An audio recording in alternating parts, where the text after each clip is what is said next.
She was working as a clerk at a Douglas aviation factory near Chicago when a test pilot invited her to go flying. Looking down over the city, she fell in love with flight. A year later, she heard that the legendary Jackie Cochran was coming to town to interview women interested in training to fly military aircraft. She applied, passed the physical, and endured the same training as any other flight cadet. As one of the WASP, the Women's Air Service Pilots, she flew 7 days a week through an intense political firestorm that swirled around her and her colleagues. The question was whether women had a place in military aviation, and her career and the career of hundreds of other WASP answered in the affirmative. She is Lorraine Zilner Rodgers, and she is a legend of Airpower.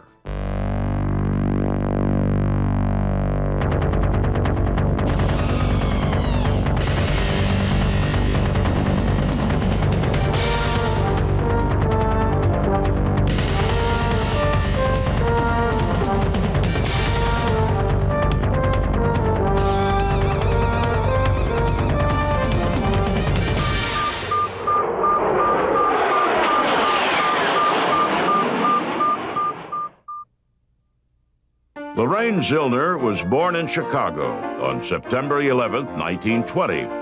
Her mother was a homemaker, her father an accountant.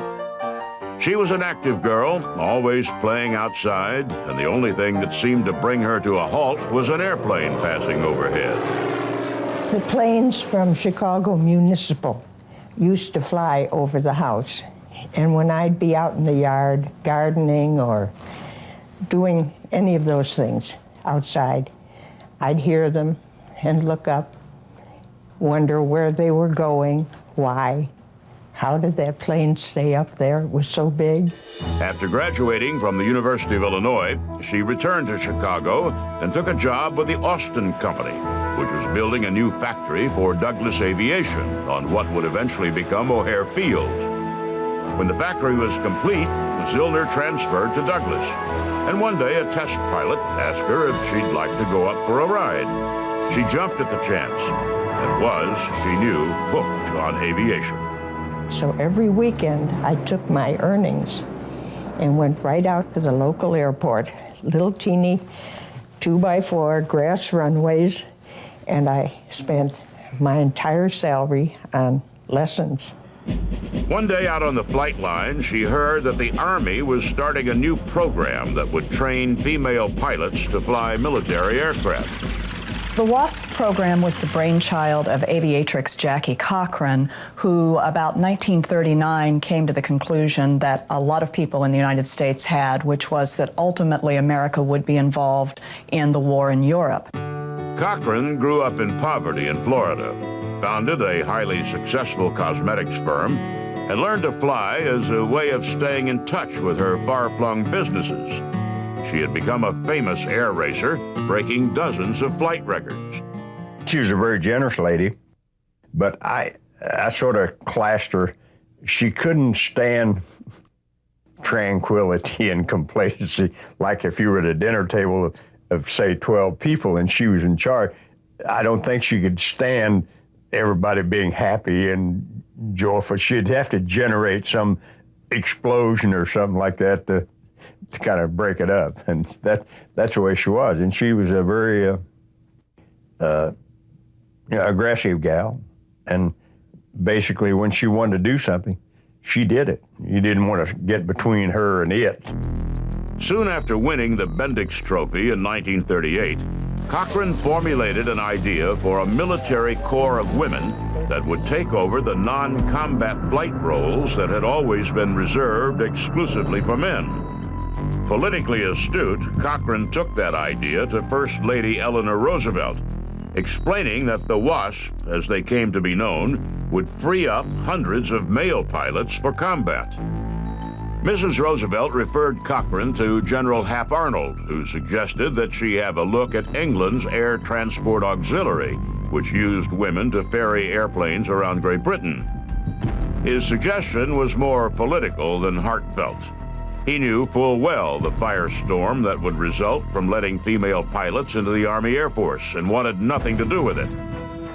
Cochrane, however, went ahead to England, saw how successful the British program was, and returned to the United States with a formal plan to create a branch of the Army Air Force for women. She wanted her group to be organized as military pilots, to be trained in strategy and tactics, and to take on more than just plain ferrying responsibilities. Arnold suggested instead that she put together a volunteer group of 25 American women to go to Great Britain and fly there. While Cochrane was out of the country, the Army instituted an alternative plan to use women as pilots. The alternative had been put forward by Nancy Love, a polished former student at Vassar who'd married a Boston aircraft manufacturer. Love was an interesting counterpoint to Cochrane. She was diplomatic, where Cochrane was brash, and she was less concerned with creating a new women's branch of the Air Force than she was with just getting women flying. Her plan landed on the desk of the Ferrying Command, just as it was beginning its search for experienced pilots. And in September of 1942, the Army Air Force created the Women's Auxiliary Ferrying Squadron with 27 female pilots and Nancy Love as director. When Cochrane returned from England, she quite predictably hit the ceiling. Jackie's approach, both with the WASP program and personally, was to be very competitive, very driven. Nancy Love was a little more laid back, a little more refined, and their programs, I think, each reflected their respective personalities. Cochrane's personality dominated the decision-making process, and in the end, she got command of a new program, the Women's Airforce Service Pilots. When the smoke cleared, Nancy Love ended up working for Jackie Cochrane. And so it was Jackie Cochrane who arrived in Chicago to recruit female pilots to the war effort. And it was Jackie Cochrane who met with the bright-eyed, fresh-faced Lorraine Zilner. Well, I was in total awe of the woman because she was world famous, had broken every speed record. I mean, just unbelievable. A month after meeting with Cochrane, Zilner reported for her physical at Fort Sheridan outside Chicago. No one at Fort Sheridan had ever heard of a female pilot, and she spent much of the day showing her orders to disbelieving officers. When she finally reached the doctor's office, the medical staff seemed stymied. They'd never given an Army physical to a woman before and had no idea where to start. Lorraine Zilner and hundreds of other female pilots across the country were getting their first lesson about life and what it would be like in the Army.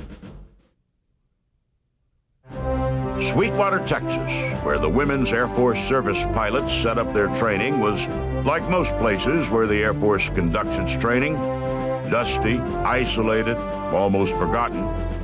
But in 1943, when Lorraine Zilner arrived at Avenger Field in Sweetwater, it seemed like the most exciting place in the world. She was surrounded by women like herself, pilots who were so thrilled by the opportunity that they were not discouraged when the Army required them to pay their own way to training. Then we were assigned our flight gear, which was pathetic, because we got all the hand-me-downs from the men. And my last name started with a Z, and I was always last in line, one of the shortest in the class, and I got a 48 long man's flight suit. The crotch came to my knees, and we all put these things on, and we were just, you know, it was unbelievable. Together, the brand new WASP tightened their belts, rolled up their sleeves, and pulled and tucked themselves into their new uniforms. They were being paid $150 a month to fly, and that seemed like a pretty good deal, even if the Army was charging them $1.65 a day for room and board. The women ranged in skill and knowledge very much the same way their male counterparts did. Some of them were extremely good and had a lifelong affiliation with aviation. Some of them had come into it fairly recently and were still developing the necessary skills and understanding of how aircraft worked. Cochran knew that her WASP had to meet the same training standards as any other military pilots. But she also knew that if the WASP program itself was going to pass muster, her pilots had to be personally above reproach. She had chosen her group from more than 25,000 applicants and eventually brought more than 1,800 to Sweetwater. Those who were selected were chosen as much for their personal deportment as they were for their potential as pilots. Male pilots, Cochran knew, could drink and carouse all they wanted, but females had to behave themselves. She was very stern, strict. As a matter of fact, at Sweetwater, she was so strict with the rules and regulations that we called it Cochran's Convent. She really laid down the law as to what we could do and couldn't do. Zilner loved the flying, and like the other WASP in training, wanted to do nothing to put the program at risk. I always sang when I flew. I truly was happy up there. And I'd sing. I wouldn't dare sing anyplace else, but I was up there all alone. I could sing to my heart's content. And, it's wonderful. She sang through basic, advanced, instrument, and night flight training. Down in the classroom, she studied the physics of flight, mathematics, meteorology, and Morse code. She learned to take apart, repair, and reassemble aircraft engines. After each segment of training, she was tested by regular Army check pilots, and she passed her tests with flying colors. She was just beginning to feel like a real pilot when, flying one afternoon out over the Texas prairie, she got into trouble. Suddenly the plane just flipped over upside down and went into an inverted spin. I worked with it. I did everything that we had ever been taught. Nothing made any effect on the plane. And then when I looked out and saw how close I was getting to the ground, I knew I had to get out. She struggled with the canopy, but managed to get herself out of the plane, barely feeling the thump as the plane's tail hit her leg. Her parachute opened perfectly, and she fluttered down to the ground. So I'm laying there and I'm thinking, am I alive? Am I dead? Where am I? And suddenly I heard galloping of horses. And I thought, oh, I'm in Texas. Of course, I'm in Texas. And up come these horses, and two cowboys jumped off of their horses and came running over. And one of them unzipped my leather jacket and opened my tie, and the other one pulled my helmet off, and all my long hair fell down. And he said, "My gosh, it's a little girl." One of the first women to destroy a government aircraft, she was sure that her career was over. I went back to my quarters, and I just sat there, and I thought, oh, this is it, start packing. And all of a sudden, I heard my name on the loudspeaker system. Lorraine Zilner, report to the flight line. And I thought, oh. So I went down the flight line. There's my instructor sitting there. And he said, come on, we're going up. Zilner put on her misfit flight suit and climbed into the cockpit. An investigation showed that someone had cut her plane's control cables, attempting to kill her for the high crime of being a female pilot. The saboteur was never found. But that day, it didn't much matter. She was back in the air, flying, and the pilots around her, male and female, understood that what was more important to her than anything else was to get back up into the clear Texas sky. If back in Washington there was still debate about whether it was proper for women to fly, in Sweetwater, Texas, it was clear that Zilner had earned her wings. General Hap Arnold himself pinned Lorraine Zilner's pilot's wings on her. The graduation ceremony at Sweetwater was bittersweet. The WASP had succeeded in learning to fly the military way, but now they were going to be scattered out around the country to more than 100 different bases. The Army Air Force assigned Zilner to the 5th Ferrying Group at Love Field in Dallas. The war was raging around the world, and newly manufactured aircraft were desperately needed at all theaters, so the work was unrelenting.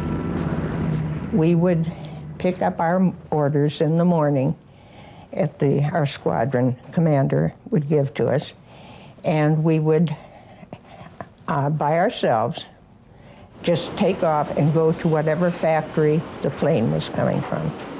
And we would get there, and as the plane came off the assembly line, we would take it up and test it and put it through its paces, and if everything was all right, which obviously it was, we would take it down and accept it for the Army Air Forces, Air Corps, and ferry it to its destination, which was either a base where they were training or to its point of embarkation. Zilner traveled all over the country, flying all kinds of aircraft. She and the other WASP worked 7 days a week for weeks on end, always either flying or in transit to fly. And everywhere they went, they faced the same surprised looks. In those days, we'd hop out of planes and the crewmen would come up and we'd take off our helmets and down would come this long hair. They'd stand there. They didn't know whether to talk to us or call for the MPs. There was a certain amount of animosity between the male pilots and the women of the WASP. We were not as enlightened as a society as we are today, and a lot of the men, A, felt threatened by the concept of a woman who might be as good or better in the cockpit, and B, of course, a lot of them felt that women simply weren't competent to be doing that kind of work. As the WASP got more ingrained in the Air Force, two things happened. On the flight lines, they earned a grudging respect. They were, after all, muscling heavy, difficult-to-fly aircraft around the country without apparent difficulty. But back in Washington, their success seemed to create more rather than less controversy. Jackie Cochran's insistence that the WASP be treated as military pilots rankled many of the powerful men who controlled the military's purse strings. As Cochran pushed harder and harder to get the WASP the same standing that male pilots had, the politics of the situation grew more starkly divided. They flew the same non-combat missions as male pilots, not only ferrying planes, but also pulling live-fire targets through the air, a mission almost as dangerous as combat itself. They helped train bombardiers and other flight crew members, and they died at the same rate as their male counterparts while pushing badly needed aircraft through bad weather to where they were needed. Their dedication never came under question, but they were nonetheless paid less than men doing the same job and had no access to military life insurance. They weren't eligible for promotion, which meant that their $250 a month salary would never rise. Congress, in a fit of pique, even banned the WASP from flying outside the boundaries of the United States, which meant they couldn't ferry planes overseas or even to and from factories and bases in Canada. In June 1944, Congress considered a bill that would have made the WASP full-fledged members of the United States Army. During the debate, one representative pointed out that the WASP had exceeded the expectations of even their most fervent proponents, that their service was remarkable by any standard. Congress remained unmoved and voted not to give the WASP full military status. 38 of our women were killed. And, when their remains were sent home and buried at their family's expense, We went to Texas at our own expense. Their burials were at their family's expense, and the families couldn't even hang a star, the gold star, in their window. And it wasn't even at the funeral, no military honors, nothing, no recognition at all. After months of ferrying aircraft, a badly burned out Zilner was transferred to Waco Army Base, a basic flight school for male cadets. For the next few months, she flew as a maintenance test pilot, making sure that planes that had been repaired were safe enough for the men to fly. She was there late in 1944 when the Army Air Force brought the WASP experiment to an end. The WASP were mustered out of an Air Force they had never really been in. Not unexpectedly, they paid their own way home. Zilner returned to Chicago and got a job in the operations department at Glenview Naval Air Station. There, she met her husband, Captain George Rodgers, a Navy fighter who'd returned from the war wounded. They married, had 4 children, and for the next 30 years, she followed his career, moving from place to place as the Navy assigned him to different air groups. And all during that time, there were quiet efforts being made to get the WASP recognized as having been part of the Air Force. As the drumbeat built, it became clear that it was not coming from just the WASP themselves. The generation of women behind them, many of whom had sought careers in both civil and military aviation, wanted the WASP to get their due. At public appearances, reunions, and civic functions, Lorraine Zilner Rodgers and the other WASP found themselves on the receiving end of unsolicited standing ovations. In 1977, Senator Barry Goldwater introduced into Congress a bill that would recognize the WASP as having been a real part of the Allied victory in World War II. The bill gave the WASP honorable discharges from the Army Air Force, granted them the full status and benefits afforded other military veterans, and recognized that their actions in wartime had been courageous and determined. We were the first women pilots to fly military aircraft. And as a result, we opened the doors for today's women military pilots, women airline pilots, women corporate pilots, women astronauts. We opened the doors for them.